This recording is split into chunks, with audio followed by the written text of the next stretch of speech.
トヨタイムズ放送部をご覧の皆さん、こんにちは。お昼休みに失礼します。メインキャスターの森田京之介です。今日は水曜日ということで、まずはトヨタアスリートの結果と予定からお伝えしていきます。早速参りましょう。まずはサッカーの名古屋グランパスからです。去年初優勝しました YBC ルヴァンカップの初戦、清水エスパルスとの試合だったんですが、0対0の引き分けということになりました。アカデミーから昇格した幸田選手がプロデビュー、今後に期待です。ルヴァンカップはですね、4チームでグループステージを戦って上位2チームがプレーオフに進出しますので、3冠達成に向けて突き進んでほしいところです。続いてラグビーいきましょう。トヨタベルブリッツ、クボタスピアーズ船橋東京ベイに敗れました。相手の巧みなエリアマネジメントと重量フォワードを止めきることができず2敗目ということで、現在リーグ3位となっています。そして大阪マラソンと琵琶湖毎日マラソンの統合大会に陸上長距離部の畔上選手と安井選手が出場、それぞれ17位、28位という結果でした。畔上選手自己ベスト更新しています。そして2人からメッセージが届いていますのでご覧ください。大阪マラソンは2時間10分53秒で17位という結果でした。目標のサブ10に届かず、悔しい結果ではありますが、自己記録を更新できたので、しっかり、今日のレースを、今後のレースに生かせるようにまた頑張っていきたいと思います。応援ありがとうございました。大阪マラソン応援ありがとうございました。結果は2時間12分58秒で目標の自己ベストには届きませんでしたが、まずは2年ぶりにマラソンを走れたこと、そして、次につながるレースができたことに関しては、評価したいなと思っています。これで終わりではないので、下を向かずに次に向けて、頑張りたいと思いますので、今後とも応援よろしくお願いいたします。今日はありがとうございました。はい、課題を持って、レースに臨んで、そして次に向けて頑張りたいということでしたから、今後も応援していきたいと思います。今後に期待です。さあ続いてはモータースポーツですね。 WRC です。世界ラリー選手権、雪上の戦いとなったスウェーデンでの第2戦やってくれました。ロバンペラ選手優勝おめでとうございます。これはハイブリッドカー GR ヤリスラリー1に初勝利ということになりますね。レース途中ハイブリッドシステムに発生したトラブルを乗り越え安定した走りを披露しました。ちなみにロバンペラ選手のお父さんハリ・ロバンペラ氏も2001年に WRC ラリースウェーデンで優勝していて、親子2代での制覇となりました。さらに、トヨタ勢としてはラッピ選手が3位となって、チームもマニファクチャラーランキングで首位に。エヴァンス選手は残念ながらリタイアとなってしまったんですが、勝田貴元選手が表彰台に迫る4位と健闘しました。さあここで映像が届いています。お察しの方も多いかもしれません。トヨタイムズ放送部ではおそらく最多映像出演ということになると思います。ラトバラ代表です。今回も豊田社長とのやり取りがありましたので、まずはラトバラ代表の方からご覧ください。 Dear Akio, thank you. We have won for the first time ever with the Toyota GR Yaris. The experience we created in a World Rally Championship between years 17 and 21 gave us the chance to build a GR Yaris production car. And that has been turned to the World Rally car, Rally 1. And now for the first time it shows its potential and we get the victory with the fantastic efforts by the drivers. Elvin unfortunately had a bit of an incident this morning, but that happens. Taka finishing fourth, Esa-Pekka third, and then Kalle Rovanperä bringing the victory. What a fantastic feeling. Thank you. はい、いつものラトバラさんでしたけれども、ラリーの世界から市販車に還元して、そこから再びラリーで勝てる車が作られるっていうのは本当に素晴らしいことですし、今後のラリー1の進化にも期待です。そして一方、豊田社長からラトバラ代表へのメッセージではですね、レース以外のラトバラ代表の姿にコメントがありました。ちょっと写真とともに紹介していきます。この写真、後ろ姿ですが、肩を組んでいる左の男性がラトバラさんということなんですが、社長からのコメント、スペシャルステージを見に行った際、たくさんのファンに囲まれ、快く写真撮影などに対応してくれていたと聞きました。雪山でも笑顔でファンと接しているヤリマティの姿が目に浮かびます。トヨタファンを増やそうとファンサービスを欠かさない6人目のスタードライバーですね。そんな姿がチームの良い雰囲気にも間違いなくつながっています。これからもヤリマテらしい丁寧なファンサービスとチーム作りをよろしく頼みますというメッセージでした。まさにそのシーンが写真として残ってました。本当にこういったやり取り、2人のやり取りっていうのはルーティンだと思いますが、これを見るのが我々のルーティンになりつつあります。ラトバラさんが去年、来日して実際このスタジオにも来てくれましたけれども、その時に撮影した2人の対談動画というのもですね、本当に興味深いので、ぜひともトヨタタイムズでチェックしてみてください。さあそしてもう一つ、紹介したかった結果があったんですが、女子バスケアンテロープス、皇后杯で敗れた注目の富士通戦は相手チームにコロナ陽性者が出たため中止となってしまいました。代替試合を検討中ということです。さあここからは1週間の競技予定に参りましょう。ラグビー部トヨタベルブリッツはホーム開催ですね。5日土曜日パロマみずほラグビー場で NTT コミュニケーションズシャイニングアークス東京ベイ浦安戦です。相手チームボールを大きく動かすスキルフルなチームということで、ベルブリッツは組織的なディフェンスができるかが鍵になります。それから女子バスケアンテロープスはデンソーアイリスと2連戦、男子バスケアルバルク東京は3週間ぶりのリーグ戦再開ですね。週末豊橋で3円ネオフェニックスとの連戦、ここから5月のリーグファイナルに向けて毎週ゲームが続きます。応援よろしくお願いします。一番下サッカー名古屋グランパスは今日行われますね。初戦ドローとなったルヴァンカップの2戦目、サンフレッチェ広島戦が行われるほか、前回第2節が中止となった J1 のリーグ戦、6日にホームトヨタスタジアムでサガン鳥栖と戦います。続いてこちら、今週もフルマラソンがあります。6日に東京マラソン2021が行われます。陸上長距離部からは藤本選手、松本選手、宮脇選手、堀尾選手の4人が出場。 MGC マラソングランドチャンピオンシップの出場権獲得を目指します。そしてこの東京マラソン車椅子マラソンにはですね、パラリンピック日本代表の鈴木朋樹選手も出場します。鈴木選手、去年は大会新記録で優勝、連覇がかかっていますし、世界記録保持者もやってくるということなので、これも楽しみです。おしまいに競泳ですね。バタフライの川本武史選手が6月からハンガリーで始まる世界選手権の日本代表選考会に出場します。今日 50m があって、100m が5日ですかね行われますが、川本選手いずれも日本記録を持っているのでご注目ください。以上トヨタアスリートの結果と予定でした。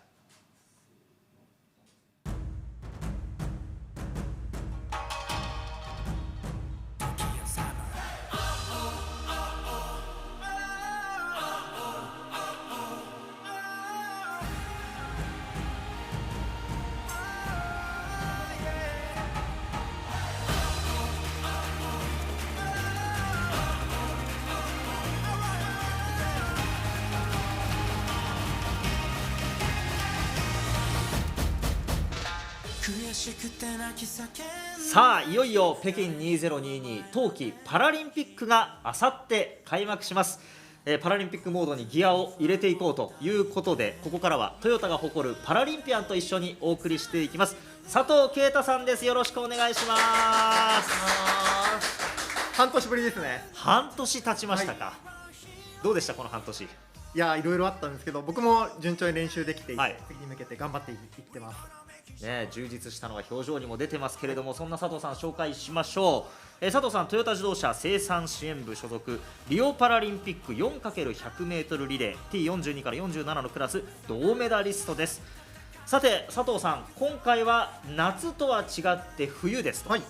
冬の競技で例えばやったことあるとか、はい、この競技に興味あるとかってありますか。もう冬はもう全く経験ないんですけども、でもやっぱりスノーボードが僕と同じ義足を使っている選手が出ているので、ちょっとそこを注目して見てみたいなという思いがありますね。本当にパラリンピックやっぱり知らないこともいっぱいありますし、この放送部を通じて知って楽しんでいただきたいなと思います。さてあさって開幕するこの北京2022パラリンピックなんですが、放送部また特別体制ということで、オリンピックに続いて月水金の週3日にシフトアップします。北京で戦うトヨタの仲間たちを応援するベイジンスペシャルをお届けしますということで、ピンバッジもですね新たに、パラリンピックバージョン、これも中国トヨタオリパラ部の皆さんが送ってくれました。ありがとうございます。そして、皆さんですね、ちょっと新たにこんなこともお願いしようかなと思っております。チャンネル登録、グッドボタンお願いします。YouTuber の方がよくやってるやつでちょっと今日スタジオに小塚さんいないんで、ここで登場してもらうことにしました。皆さんよろしくお願いします。普段見てる方、実はしてなかったという方がいたら、ぜひチャンネル登録よろしくお願いします。トヨタイムズ放送部放送終了後 YouTube でアーカイブされますが、今回からパラリンピック期間中、英語字幕を入れた英語版をですね、放送翌日16時にトヨタタイムズグローバルの英語チャンネルにアップしますので、そちらもチェックしてみてください。さあ、今回の北京パラリンピックに出場する GTTA、 どれくらいいるか佐藤さんご存知ですか？これちゃんと勉強してきました。大体20人ぐらいですよね。大体20人ぐらい、正解です。正しい数字見ておきましょう。こちらグローバルチームトヨタアスリート GTTA パラリンピック一番下です。18人、11の国と地域から18人が6競技パラリンピックあるんですけれども、6競技に出ます。もう全部出ます。毎日見れますね。ということは毎日 GTTA を応援できるという楽しいこのパラリンピック期間になるかなと思います。さあ、パラリンピックの応援に入る前に、そもそもパラリンピックって何だろうと、トヨタはパラリンピックにどういうふうに関わっているんだろうというところをちょっと振り返りたいなと思います。それは東京の時と同じでございます。で、東京2020パラリンピック編の時に、初回放送時豊田社長がですね、モータースポーツとパラリンピック非常に親和性があるという話をしました。で、どちらも道具と人が一緒になって共同作業をすると。で、スーパーヒューマンなんだという話があって、で実際パラリンピック編の東京の時特集を重ねていく中で、レーシングドライバーがメカニックとコミュニケーションを取りながらもっといい車を求める姿っていうのは、車椅子開発に携わるパラリンピアンの姿にすごく重なるところもありましたよね。そうですね、やっぱりパラリンピックは、やっぱ障害の重さによって車椅子クラス分けされていて、やっぱりそこで公平性を目指して戦っているんですけども、やっぱりモータースポーツもクラスごとに分かれて戦っているので、やっぱそういう点では似ている部分って多いですね。いや本当にね、たくさん共通点があって我々も驚いたぐらいなんですけれども、そしてトヨタのパラリンピックといえばこの方忘れちゃいけません。こちらの写真ご覧ください。2015年にトヨタがワールドワイドパラリンピックパートナーになった時の調印式の写真なんですが、豊田社長と一緒に写っているのが当時の IPC 国際パラリンピック委員会の会長フィリップ・クレイバンさんですね。で、今はトヨタの社外取締役を務めるトヨタの仲間ということです。で、クレイバンさんも東京2020パラリンピックの直前にインタビューをさせていただいて、パラリンピックは全ての人に移動の自由を与える機会になるというふうに、トヨタとパラリンピックが目指すところっていうのがすごく共通点が多いっていうことをまさにクレイバンさんも教えてくれました。そうです。やっぱり共生社会っていうものがこれからとても大切になってくると思うんですけども、そういう意味ではパラリンピックがもしかしたらそれのヒントにつながってくるのかなっていうのを思いますね。だから放送部でもそういったヒントがね見出せるような内容をお伝えしていければなと思いますし、ちなみにワントヨタという言葉も豊田社長とクレイバーさんのお二人がきっかけで生まれたというエピソードも紹介しました。ワントヨタ番組最後使ってますよね。もう本当に我々はワードなしには生きられないぐらいになってますけど豊田社長が2016年にドイツの IPC 本部を訪れた際に IPC のスローガンである、今写真出てます、ワンワールド、ワンドリーム、ワンピープル、ここにワントヨタを追記したところからワントヨタが生まれたということなんで、放送部が目指しているトヨタの仲間でトヨタの仲間を応援しようという原点というのが本当にここにあったんだなという感じがします。で、さっきもちょっと豊田社長の言葉紹介しましたけれども、パラリンピックのこんなとこ見てほしいっていうのをその時におっしゃっていたので、ちょっとそれはもう映像で見ておさらいしておきましょうか。さっきも言いましたけど、オンリーワンのねスーパーヒューマンが、ね、オンリーワンの戦い方で、戦うわけですけど、そこにはオンリーワンのねストーリーがあるんですよ。だからぜひともね、そのオンリーワンのねストーリー、を皆さんにね、自己プロデュースじゃないけどしっかり見てもらう場ですよと。そして、GTTA のねアスリート全員に言いたいのは、本当にたくさんの我々、仲間たちがね応援しますからねと。だからあなた一人じゃないよっていうことはね、ぜひともそのオンリーワンなんだけど、みんな応援してるよっていうのは知ってほしいなと思いますね。それぞれの戦い方がオンリーワンの戦い方があるっていうので、私ちょっと思い出しましたけど、競泳でもね自由形って言ってクロールだけじゃなくて背泳ぎで泳ぐ選手がいたりとか、本当に多様性もあったりとかしたっていうのをすごくパラリンピックの東京の時に覚えてますけれども、佐藤さんはどんなところを見てほしいですか？そうですね、やっぱり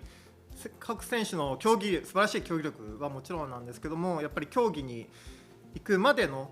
本当に各選手のストーリーがやっぱり密なものがとてもあると思うんですよね。やっぱりそこには僕はやっぱ注目してほしいなっていう思いはありますね。だからその競技の結果だけじゃなくて、やっぱその前ですね。そうですね。そこはちょっと本当我々の果たすべき役割かもしれませんので、今日含めて皆さんもぜひとも一緒に知っていければなと思います。で、今申し上げたようにパラリンピックをやっぱ楽しむためにはですね、本当まずは知ることから始めようっていうのが東京の時も一つ大事なキーワードだったと思います。で、先ほど佐藤さんからもありましたクラス分けですとか、夏とちょっと違う冬ならではの公平に戦うためのルールというのもあるので、今日はそのあたりからまずは紹介していこうかなと思います。じゃあ佐藤さん、まず早速ですがお願いします。はい、じゃあ僕の方から紹介させてもらいます。はい。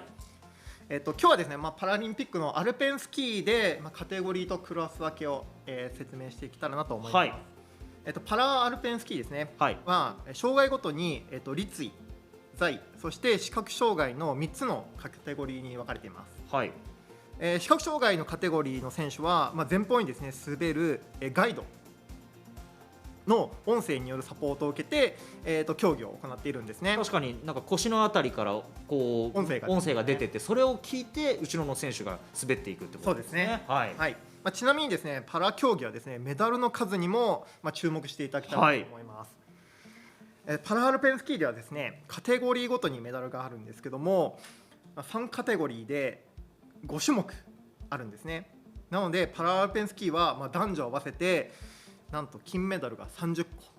30個、はい、確かに夏もそうでした、パラアルペンスキーって言ってもメダルが1個2個じゃなくて、そうですね、もう大量にあるんです、はい、30個30倍楽しめる見応え満点だと思うんですけれども、ただですね、今これ出てる表を見ると、立位は立位の中でメダルは1個ずつですね。これそうすると障害の種類が違うのに一緒に競い合うってことですか？これそうなんです。ここがちょっと夏と違うところなんですよね。はい、もちろんですね、冬も、細かく分かれているんですけども、障害の種類や程度、そして運動機能の違いで、クラスがですね、細かく区分されています。はい、で、夏の場合はクラスが違えば別々に競うことが多かったんですけども、冬はですねもう一緒にやっちゃいます。一緒にやっちゃう。だからこの上立位で細かく分かれてるのに、はい、メダルが一つずつってことは一緒。はい、はい、そうなんです。ただですね、一緒にやる代わりに、競い合うですねタイムに、工夫があるんですね。はい、実際かかったタイムにクラスごとに設定された係数、こちらをかけて、計算タイムを出して順位を決めていく。なるほど、ここ大きなポイントだと思うんですけれども、ちょっと難しい部分もあると思うので、ちょっと丁寧にいきたいですね。障害が重い選手と軽い選手だとやっぱり軽い選手の方が有利になっちゃう。そうですね。だから障害が重くてタイムがかかってしまう選手ほど小さい係数、逆に軽くてタイムが速い選手ほど大きい係数をかけて公平に競えるようにしているということなんですよね。で、ちょっとこの言葉の説明だけだと難しいかなと思いまして、実際どうなっているのかというのをピョンチャンパラリンピックの中継映像でちょっと確認してみましょう。用意したのは GTTA の森井選手の映像なんですが、ちょっと見てみましょうか。ご覧ください。さあ、これが、チェアスキー、座位の、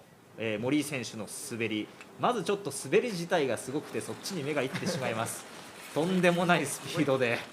一気に滑り降りていくんですけれども、これ競技映像なんで当然、右下のところに今タイムが走ってますね。出てますね。これタイムアタックなんでタイムを競い合うので、この右下の部分に注目していただきたいんで、ちょっとこの辺アップになりますか？なりました。さあ、ここちょっと見ていただきたいんですが、ファクタードタイムという表示になっていて、パーセンテージが載ってますね。この場合 85.74% と書いてあります。これがさっき、佐藤さんおっしゃっていた係数です。で、実際のタイムにこの係数をかけたのがファクタードタイム、それが今横で動いている1分2秒3秒4秒と動いている数字です。これ普通のストップウォッチよりちょっと進みが遅いの分かります？ちょっとだけ。ゆっくりですよね。ちょっとだけゆっくり。なのでパラリンピックの中継見るときにはこういうのが表示されて今回もされているかなと思いますので、係数なんだな、ちょっとタイムが実際よりも遅く進んでいるんだなっていうのが分かるかなと思います。実際これで今ゴールしましたね。1分25秒75、これは 85.74% という係数をかけたタイム、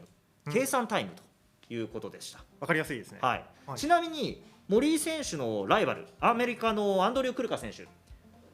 比較してみると、森井選手よりも障害が軽い分係数が大きくなっています。右側がクルカ選手なんですけど 86.74%、 1% 分高い数字になってますね。だから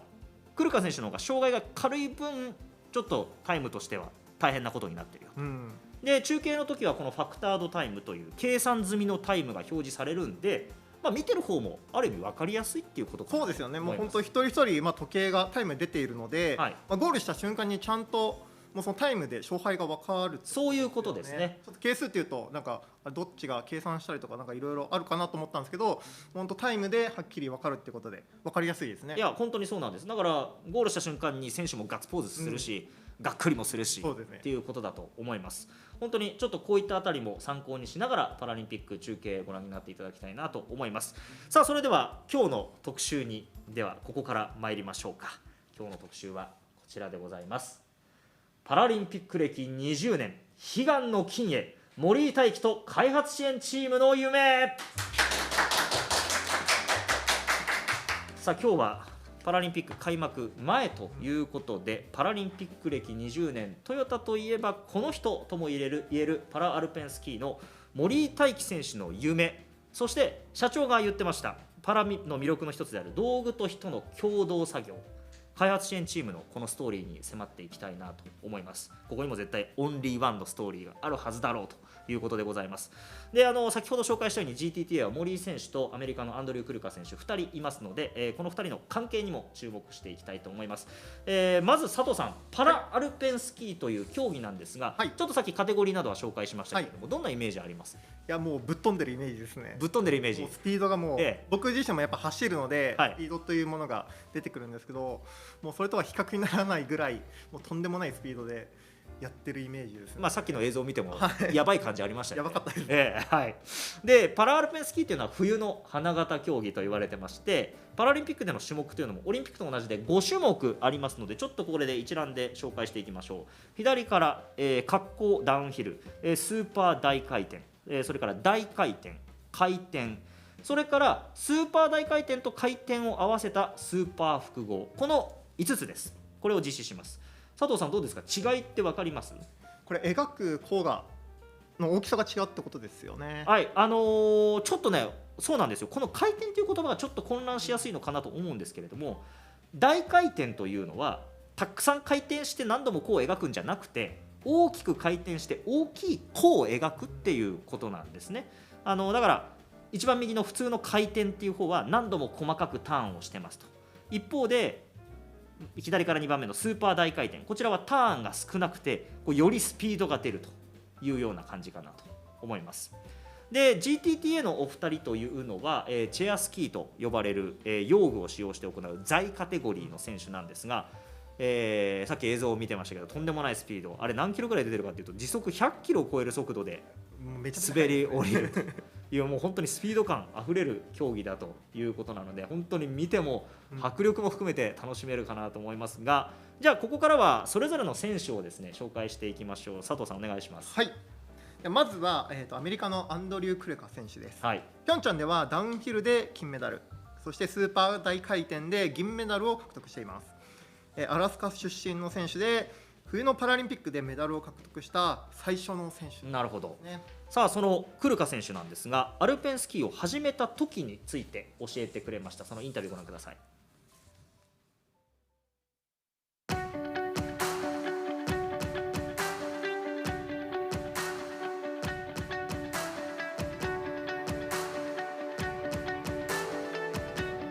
I grew up with one brother and a single mother. And I actually grew up in a trailer, without running water and things like that, because we didn't have a lot of money. So I'm proud to have earned where I am today. I was always a wrestler, you know, and I won multiple state championships, and my dream was always to be the best in the world. When I first tried this, I skied straight down the mountain, crashed at the bottom, and then said, hell yeah, this is for me. I wanted to be the best at it, and I found out that I could compete in the Paralympics and that I could be the best in the world. Heading down towards the line, it's a Paralympics debut. Through the line he goes, 1:24.11. It's huge from Kirker. はい。やっぱこれ先ほど社長が言ってたまさにストーリーですよね、競技以外の部分でクルカ選手こんなストーリーがあったんだなっていうのはなんか感じるものがありましたね。そうですね、世界一の道がここにあるんだってことを知って実際そこにたどり着いたというのが前回のピョンチャンパラリンピックだったと思うんですけれども、このクルカ選手にですね GTTA の仲間である森井選手について聞いてみるとちょっと興奮しながら話してくれました。Taiki's awesome. So Taiki, when I first started ski racing, was a legend of the sport, and he really still is. He's been around for so long, and Taiki was undefeated in so many races, going for so long. He's a legend, and he's kind of one of my heroes. He's a pretty cool dude. Him and Akira Kano, actually. I really like Akira as well. But Taiki's a really cool Team Toyota athlete, and now I can get to bond with him over both being on Team Toyota. So that's going to be cool. I haven't had a chance to really experience that with him yet or show him the monoski.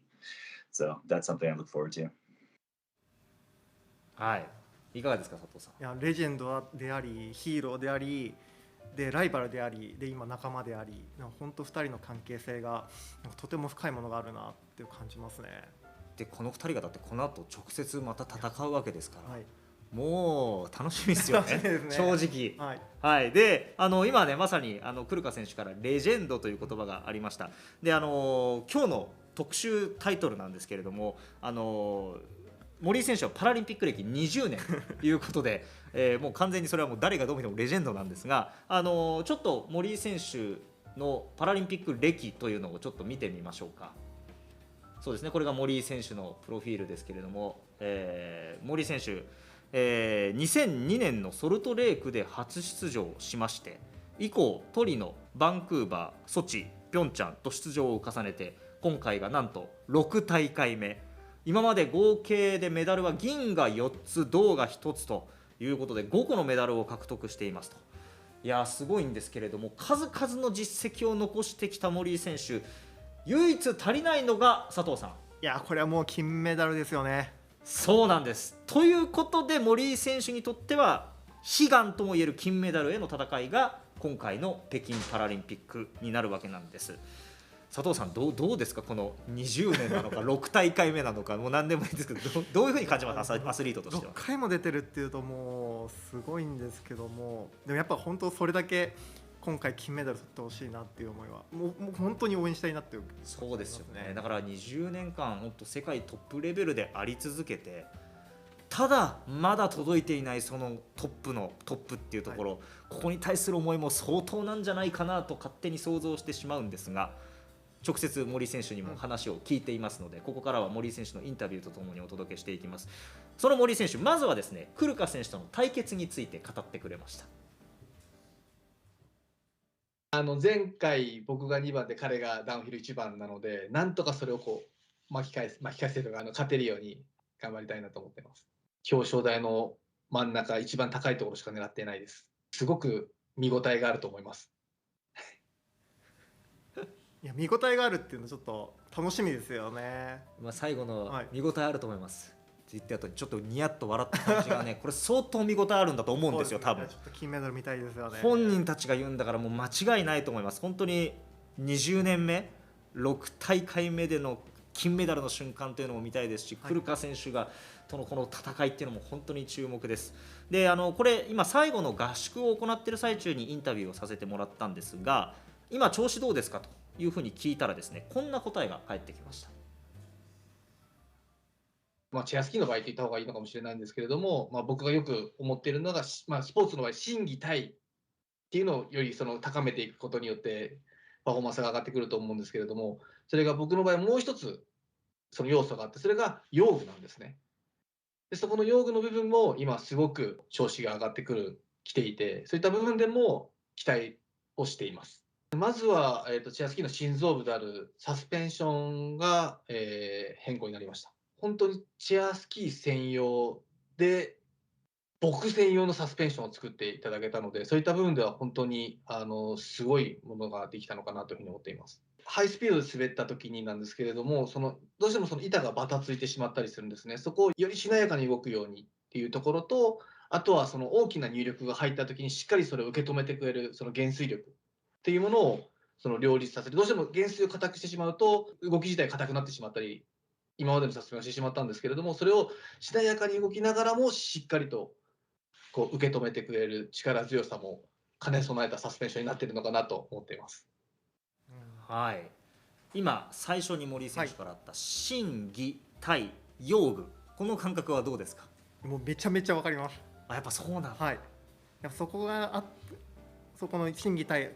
と用が本当マッチしたときにまたさらにステップアップして、でさらにまた心技体が高まっていくっていうのが本当今めちゃめちゃ感じてるので、そこがやっぱマッチしてこそ次行って、それがまたさらに上を目指せる、なるほどなるほど、そうだよなって感じはしますね。すごく共感するところがあるということで、今森井さんから用具の話が出ました。ちょっと後半部分難しい部分もあったかもしれませんので、ここからどんどん掘り下げていきますよ。でちょっとだけまずチェアスキーの用具についてまず簡単に見てみましょうか。こちらです。チェアスキーというのは、右上のシートの部分、それから左のカウルの部分、それから下のフレームで構成されていまして、その下に1本のスキー板がついています。で森井選手が言っていたサスペンションというのはこのグレーのフレームの部分にあります。で、その他選手はこのアウトリガーというスティックのようなものを両手に持って滑ります。でですね、この用具開発支援というのをトヨタの仲間が行っているということで、今回の今日の特集タイトルはこれなんです。森井大輝と開発支援チームの夢ということになっているわけです。どうですか、この用具開発支援チームという存在、佐藤さんから見ると。やっぱり僕自身も義足を開発してもらっているので分かるんですけども、でもやっぱりトヨタの用具開発といえばやっぱ森井さんが本当に何ですかね、やっぱ森井さんだなっていう感じなので、そういう意味では今回かなり注目したいですよね。なるほど、このチームとの森井さんの関係っていうのは非常に佐藤さんでも気になりますねというところですね。はい、でこのトヨタと森井選手の、チェアスキー開発支援というのは歴史を振り返ると2015年の7月からですね、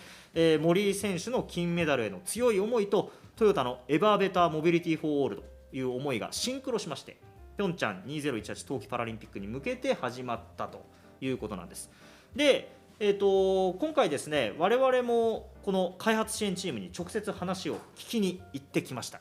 現地現物ですね。現地現物で、まさに話を聞いてきましたということで、まずですね、さっき森井選手自身も、自分専用のサスペンションというふうに言ってましたけれども、ここが前回ピョンチャンから大きく変化した部分ということなので、まずは森井選手のチェアスキーのサスペンションを中心にですね、細かい調整を担っている西村さんに話を聞きました。でサスペンションって聞くと僕なんかこうバネの部分だけをなんか想像しちゃってたんですけど、ちょっとそれも違いました。ご覧ください。サスペンションというのはこの上下のアームと、アブソーバーというふうに言ってますが、アブソーバーとコイル全て含めてサスペンションというふうに言ってます。なるほど。要するにチェアスキーを滑るときに、こう体の重さがぐっと入ったときにその衝撃を吸収してくれる機能を果たしている。そうです。でその森井選手が専用のサスペンションっていうのは、どの部分が専用なんですか？このアブソーバーの部分を今回協力メーカー様と森井選手用に専用で開発させていただきました。待ってくださいね。はい、アブソーバーっていうのがあるんですね。はい、なんか我々のイメージだとこのバネがもう全部大事で、これでもって全部衝撃吸収できてるんじゃないかと思っちゃうんですけど、アブソーバーっていうのは何の役割があるんですか？アブソーバーというものは振動が入った時に振動を収める役割をしています。なのでバネだけだとこうビヨヨンとなってしまって振動収まらないんですけども、それを抑える役割をするのがアブソーバーになります。そっか、バネって一回グッてなったらゴンってなってそれが止まんないのが普通のバネなんですね。はい、だけどこのアブソーバーがあることによってこの振動を抑えてくれるわけですか。はい、はは。でこれがなんか新しくなった。はい、このアブソーバーの中身を、森井選手が求める特性になるように専用でチューニングしていただいてます。はい、ちょっと本当に私も誤解してたんですけど、チェアスキーのサスペンションっていうのはバネのことだけではまずなかったと。でこのバネの振動を抑える力っていうのが森井選手が最初のインタビューでおっしゃっていた減衰力で、この減衰力とかシートの位置っていうのを森井選手が一番早く滑れるように調整しているって西村さんは話していました。で今回そのアブソーバーが新しくなったっていうところにでいくと、寒さに強いものになったっていうのも今回新しい進化の部分だということでした。やっぱりそこは現地現物でやったからこそ分かると。そうですね。なんかいろいろね、サスペンションって言葉を聞いてて勝手なイメージでなんか考えてたんですけど、直接西村さんに聞いたら、サスペンションってのはこれで大事なのはここですと。なるほどと、そういうことでしたと。で森井選手、今減衰力って言葉が出てきましたけれども、最初のインタビューで、減衰力と何が両立しないといけないって言ってたか佐藤さん覚えてますか？しなやかさですよね。そうです、しなやかさ、最初森井さんおっしゃってました。そのためにですね、しなやかさのために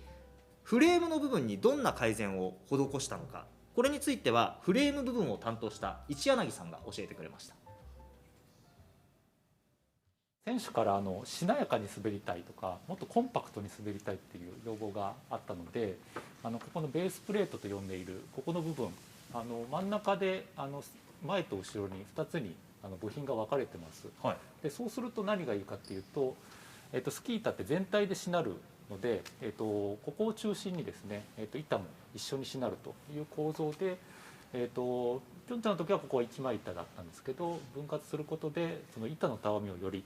活かせるというところがポイントになってます。はい。やっぱこれさっきアブソバで、バネの反動を抑えて、減衰力を高めて、で今度はそのフレームの構造でしなやかさを生んで、でこれが最初森さんが言ってた、ことに応えてるってことですよ。そういうことですね。減衰力高めてしなやかさ、だからこの2つを両立させるっていうことをまさに、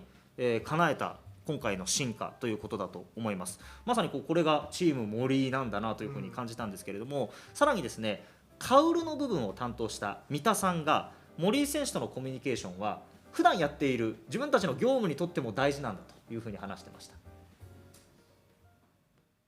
探求心というかアイディア無限に湧いてくるんですね、森井さんって。普段車を開発していてもなかなかお客様の直の声っていうのはダイレクトに聞く機会っていうのはないんですけども、今回この言い換えれば森井さんはお客様になって、お客様の要望が直で来る。で我々の提案したものを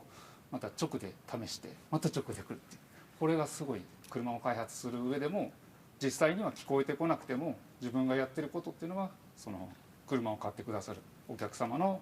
感動であったり、時には不満であったりっていうものに直結するんだなっていうのを感じることができて、非常にいい経験になりました。佐藤さんは直で要望する側ですね。そうですね。義足をどうですか？やっぱり僕も結構言いたいことは言ったかなと思いますし、本当技術さんの皆さんにはなんか技術なかったなことはしちゃったかなと思うんですけども、でもそれだけ自分が思ってることを言えるってことはすごい良かったですね。やっぱり直で、要望が来て直で試してもらうっていうこのやり取り、密なやり取りが今あるって話でしたけれども、ぶつかることもねやっぱりあるんじゃないかということで、ここについてはですね、開発支援のプロジェクトリーダーでもある榎本さんからですね、こんな話を聞くことができました。感覚的に官能的にフィードバックされるものと、こうなるはずだっていうような机上で考えていることとっていうところでいくと、時に相反することがあります。やっぱり4年前との違いっていうところでいくと、ある程度考えたことに対する僕たちの自信っていうところもあって、きっとこうなるだろうっていうところをより強く議論できるような環境になったのかなっていうふうに思います。ですので決定的に違うのは、本当にぶつかるようになった選手と。そのぶつかるのもお互いが何を考えてるんだっていうところをしっかりとこう時間をかけて議論しておくと必ず1個じゃあこうしようっていう着地点っていうところは必ず見つかるんですね。でその作業っていうのはやっぱりしんどい作業なんですけども一番価値のある作業だと思っていて、こう考えて決めたんだよねっていう仕様でトライをして、でその結果いい時もあれば悪い時もあるんですけども、そこで得られた結果っていうのは必ず次につながる。こういうようなプロセスっていうのを今回の4年間っていうのはすごくやってきたかなというふうに思います。僕たちが思いとして持っているのは、パラリンピック本番の大会でやっぱり一番高いところに登る選手っていうのは4年前僕が現地で見てた感想なんですけど、本当に一つ一つのその鬼門のところにもう全力で飛び込んでいく。でそれがちゃんとレース1本つながってで初めてそこにチャンスが生まれるっていうようなシーンを目の当たりにして、やっぱりそこに飛び込んでいけるだけの状態、それは精神面のところもそうなんですけども、その状態でスタートラインに立たせてあげることっていうのが極めて重要だなというふうに思ってるので、その部分をしっかりと僕たちは支えてその状態でスタートラインに立ってほしいなっていうふうに思ってます。結構うなずかれてましたけども、どうですか今の開発支援チームの榎本さんからのコメントを聞いて。いや本当にやっぱ選手とその技術者のぶつかり合いは本当にやっぱ僕自身ももどかしさもあったりいろんなものがあったんですけど、でも本当チーム森ではやっぱそこは時間とやっぱ本気の議論があったからこそクリアしていって、やっぱり納得する形で今回北京に臨まれると思うので、やっぱり金メダル取ってほしいなっていう思いが出てきますよね。やっぱり一番しんどいけど一番価値のある作業だっていう言葉はすごく印象的でしたけれども、それだけの4年間を過ごした後ですから本当に楽しみになります。最後にですね、森井さんからですね、開発チームとのコミュニケーションについてこんな話もしてくれました。現地に来てで今セッティングをしている最中なんですね。それこそ0.1 ミリ単位もしくは 0.01 ミリ単位でそのフレームを調整してくださって、でそれをよりその僕の思い通りに操ることができるような調整っていうのを今している最中なんです。そういったところの環境っていうのが本当に前回のパラリンピックよりもよりパワーアップして今僕の体に合わせてくださっているので、そういった部分でも期待度がすごく高くなっています。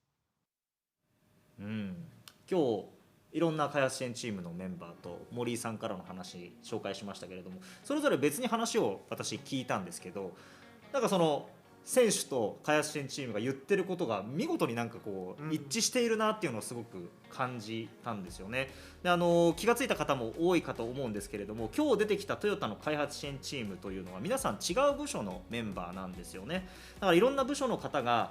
森井さんの金メダルという夢のために集って、でそれがいつしか開発支援チームの夢になったんだというふうに榎本さん、プロジェクトリーダーの榎本さんも話してました。だからちょっと今日はですね、我々こんなタイトルにさせていただいたんですよね。森井大輝と開発支援チームの夢なんだということなんです。でちょっと本当に今日こうやって皆さんのここまでのストーリー、オンリーワンのまさにストーリー見てると応援したくなるということで、応援するためにじゃあいつ森井さんは出てくるんだということで、最後に競技の、日程確認しておきましょうか。さあこちら土曜日からですね、大会期間中ほぼ毎日楽しめるということになります。森井選手とクルカ選手全5種目に出場ということで、5日、6日、8日、10日、12日に登場します。この黄色い星がついているところですね。でパラリンピックの中継なんですけれども、 NHK の地上波と BS、 そして NHK オンラインで見られるので、どのタイミングで見られるのかというのは NHK のウェブサイト、そしてオリンピックの時もそうでしたがトヨタイムズのツイッターで随時情報発信をしていこうと思いますので、ぜひとも結果だけじゃなくてその滑り自体も目に焼き付けていただきたいなと思います。いやもうアンドル選手と森選手頑張ってほしいですね。いや本当に2人の GTTA 対決はちょっとしびれそうですよこれはね。さあ、トヨタイムズ放送部パラリンピック期間中月水金という中でさまざまな特集を応援していますし、日本の選手だけじゃなくて世界中のトヨタアスリートを一緒に応援していきます。世界のトヨタの仲間にも番組に出てもらいながら北京のこの冬というのを満喫していきたいなと思っています。佐藤さんどうですか、この北京パラリンピック全体に対する期待楽しみ。やっぱどういうパフォーマンスが出るのかなとかすごい楽しみですし、やっぱピョンチャンから4年技術的な進歩もかなり進んでると思うので、じゃあどういう進化があるんだろうっていうのもちょっとそこ注目していきたいなと思いますね。さっきのね榎本さんたちの話聞いても、はいやっぱ進化が絶対あるから、やっぱ競技としてもそれだけ進化してるし、と思います4年前とはちょっとまた全然違った景色が見られるかもしれないということで、北京パラリンピックはあさって3月4日金曜日開幕です。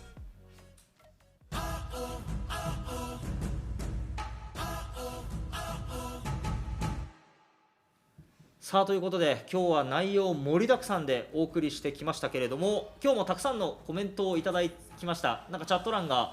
同士でだいぶ盛り上がっていたというふうに聞いてます。ありがとうございます。ということで佐藤さんコメントの紹介をよろしくお願いします。これ結構重要な情報かもしれないですね。はい、EMC から北京への出張者さん、はい北京の気温がですね、オリンピックの閉会式はマイナス12度、はい、でも今日は12度、マイナスが取れた。はい、24度ってことですよね。でそれに対して、中国トヨタオリパラ部さんからですね、スキー競技は山の中なので、まだ雪は大丈夫みたいですけど、セッティングは大変そうですね。確かにそうですね。確かに雪のコンディションが大きく変わると、それこそやっぱチーム森の最後の土壇場の調整力が試される。本当ですね、そこ重要になってきますね。いやそうですね。いやこういう現地の情報もチャット欄を通して入ってくるというのがこの放送部のいいところですね。他にもあれですね、チーム森のリーダー榎本さんの思いが伝わりました。本番の競技がますます楽しみです。いや本当そうなんですよ。本当榎本さんが最後に語ってくださってた思いっていうのがね、なんか我々聞いていてすごくグッとくるものがありましたし、すごく思い入れを持って応援することができるなと感じました。ということで、現役のトヨタアスリートである佐藤圭太さんとお送りしてきました3月最初のトヨタイムズ放送部、北京パラリンピック改めてどうですか、なんかここが楽しみってのあります？いやもうちょっと全部見てみたいですね。全部ね、はい、6競技なんで、本当全部見られると思いますし、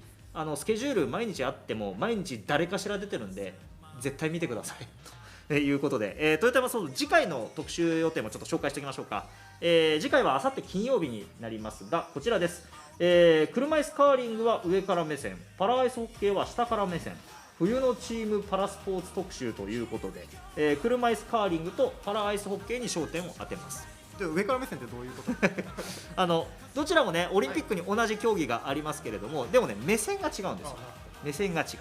ということで、パラ競技ならではの魅力というのをご紹介していきます。金曜日も佐藤さんです。はい、金曜日もお邪魔させていただきます。よろしくお願いします。で最後にもう一回ちょっと小塚さんどこ行ったはいチャンネル登録グッドボタンお願いします。バイ小塚貴彦ということで、最後によろしくお願いします。今日も長時間お付き合いいただきまして本当にありがとうございました。トヨタイムズ放送部、ここまでのお相手は森田京之介と佐藤圭太でした。それではあさって金曜日のお昼にワントヨタ。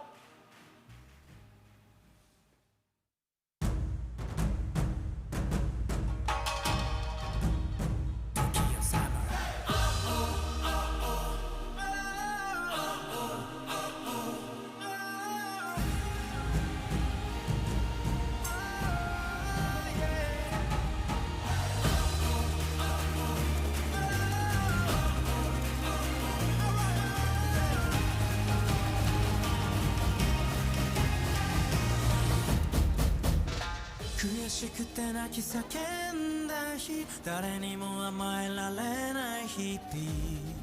々、孤独にファンを抱いて幕が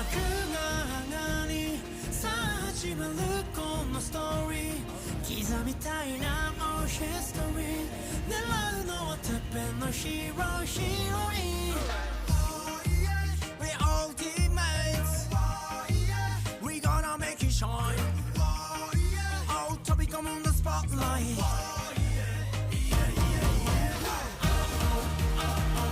あ行こう、さあ行こう、戦いにいざ行くぞって、一人じゃない一人じゃないから、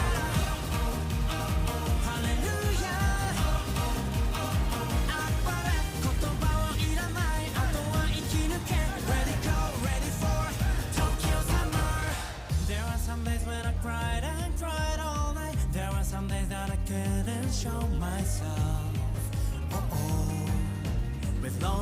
darkness and my heart. We all did